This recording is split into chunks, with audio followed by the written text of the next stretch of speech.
인사드리겠습니다. 안양시 마랑구 출신 국회의원 강덕구입니다. 우리 김건희 여사 명품백 수수 사실이 드러난 뒤 대통령실은 명품백을 대통령 기록물로 검토하기 위해 보관 중이므로 위법하지 않다고 주장해 왔습니다. 국민권익위는 참여연대 청탁금지법 위반 신고에 대해서 지난달 10일 배우자 처벌 조항이 없고 그리고 직무 연관성과 대통령 기록물 여부를 검토한 결과 청탁금지법을 적용할 수 없다는 취지로 종결 처리했고 참여연대는 지난주 재신고서를 접수했습니다. 강덕구 의원실은 권익위에 2017년 대통령 선물에 대한 청탁금지법 적용 문서를 확인해 봤습니다. 그래서 관련 법령과 이 문서의 해석을 적용해 명품백의 실체적 성격과 위법성을 나름 치열하게 분석하였습니다.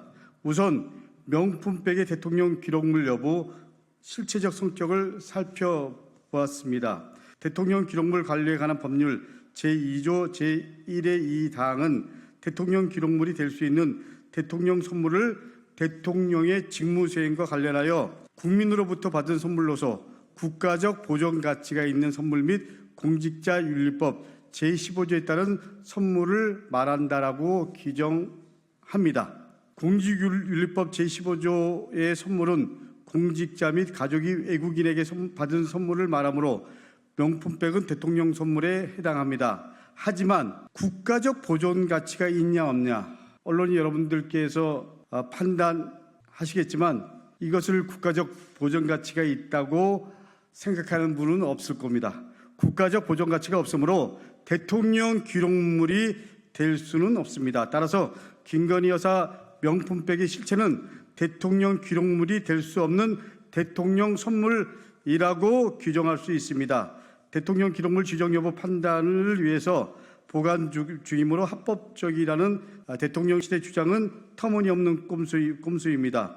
다음으로 대통령 선물인 명품백의 위법성 여부를 살펴보겠습니다. 국민권익위는 2017년 11월 3일 대통령이 선물을 받은 경우 청탁금지법 적용 검토라는 문서를 만들었습니다. 이렇게 한번 보십시오. 당시 청와대의 질의에 대해서 권익위가 회신을 했습니다.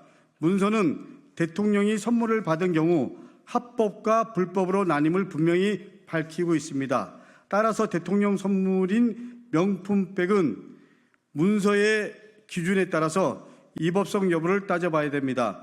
문서는 세 가지 경우로 나눠서 대통령 선물의 위법 여부에 대해서 답변하고 있습니다.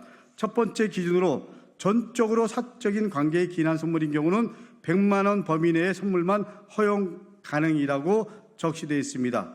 두 번째 기준으로 직무와 관련한 선물인 경우 원칙적으로 금지되며 사교 의뢰의 목적인 경우에는 5만 원 이내에서 허용됨이라고 되어 있습니다. 세 번째 기준은 대통령 직위에서 연유한 선물인 경우에는 직무와 관련 있는 수수금지 금품 등으로 보기 어렵다. 다만 대통령 선물 기록부를 통해 투명하게 공개하고 공직자윤리법상 외국 정보로부터 받은 선물에 준하여 처리라고 적시해 있습니다. 이 기준들을 적용해 명품백의 위법성을 판단해 보면 300만 원이 넘는 것으로 알려진 명품백은 첫 번째 기준, 사적 관계에서 100만 원이 훨씬 초과합니다. 두 번째 기준, 사교 의뢰의 목적인 경우 5만 원 이내에도 해당하지 않습니다. 일단 권익위의 대통령 선물 위법성 판단 두 개 기준에서 청탁금지법 위반이 분명합니다. 세 번째 관련해서 대통령직 수행에 대한 국민으로부터 감사의 명목으로 받은 경우 인지가 핵심입니다. 명품백 제공자는 감사 명목이 아니라고 말하고 있습니다. 또 300만 원대 명품백을 단순히 대통령직 수행에 따른 감사 명목이라고 보는 국민이나 판사는 없다고 봐야 될 것입니다. 종합하면 김건희 여사 명품백은 2017년 권익위의 대통령 선물 위법성 기준을 적용할 때 불법 대통령 선물로 청탁금지법을 위반한 것이 분명합니다. 끝으로 청탁금지법상 배우자와 그리고 공직자, 다시 말하면 윤석열 대통령 처벌 문제입니다. 국민권익위는 참여연대의 1차 신고에 대해서 종결하면서 그 이유 중 하나로 청탁금지법상 배우자에 대한 처벌 조항이 없다고 했습니다. 청탁금지법 제9조는 배우자의 금품수수 사실을 알게 된 공직자, 다시 말하면 윤석열 대통령은 기관장에 서면 신고해야 하고 그리고 지체 없이 반환하도록 의무를 부과하고 있습니다. 이를 위반하면 제22조에 따라 3년 이하 징역이나 3천만 원 이하의 벌금에 처해지게 됩니다. 배우자에 대한 처벌 조항은 없습니다. 오히려 배우자인 공직자에 대한 처벌 조항은 분명히 존재합니다. 김건희 여사 명품백 수수 사건에 대해서 그 배우자가 바로 공직자인 윤석열 대통령입니다. 대통령은 형사상 소추 대상이 아니지만 이와 같은 청탁금지법 위반이 있다면 중대한 탄핵소추의 한 사유가 될 수 있습니다. 권익위의 참여연대 1차 신고에 대한 종결 처리는 2017년 회신문과 정면으로 배치됩니다. 청탁금지법에 대한 불법적 적용을 통해 김건희 여사에게 면죄부를 주고자 하는 것이 분명합니다. 참여연대 재신고는 반드시 신고돼야 하고 그것을 수용해야 됩니다. 권익위원장은 즉각 사퇴해야 됩니다.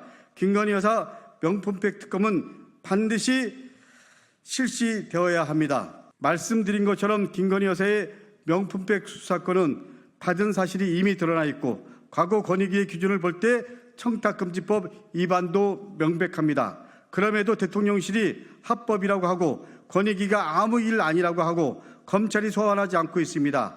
전 국가 권력기관을 동원해 숨기고 있는 것입니다. 반면에 법인카드가 세세하게 어떻게 사용되는지 알 수 없었던 야당 대표 부부는 공개적으로 소환하겠다고 합니다. 시기적으로도 이 소환은 누가 보아도 국민 전환용입니다.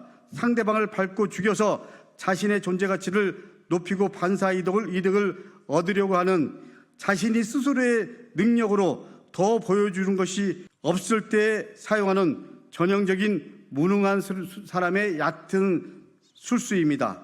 사상 최고의 소상공인 부채, IMF 이후 최악의 서민 경제 파탄 상황에서 서민 가게를 보호하고 경제를 살리는 과감한 정책으로 승부를 펴야지 또다시 집어든 카드가 야당 대표 소환을 통해 국면 전환이라니 참 기가 찰 노릇입니다.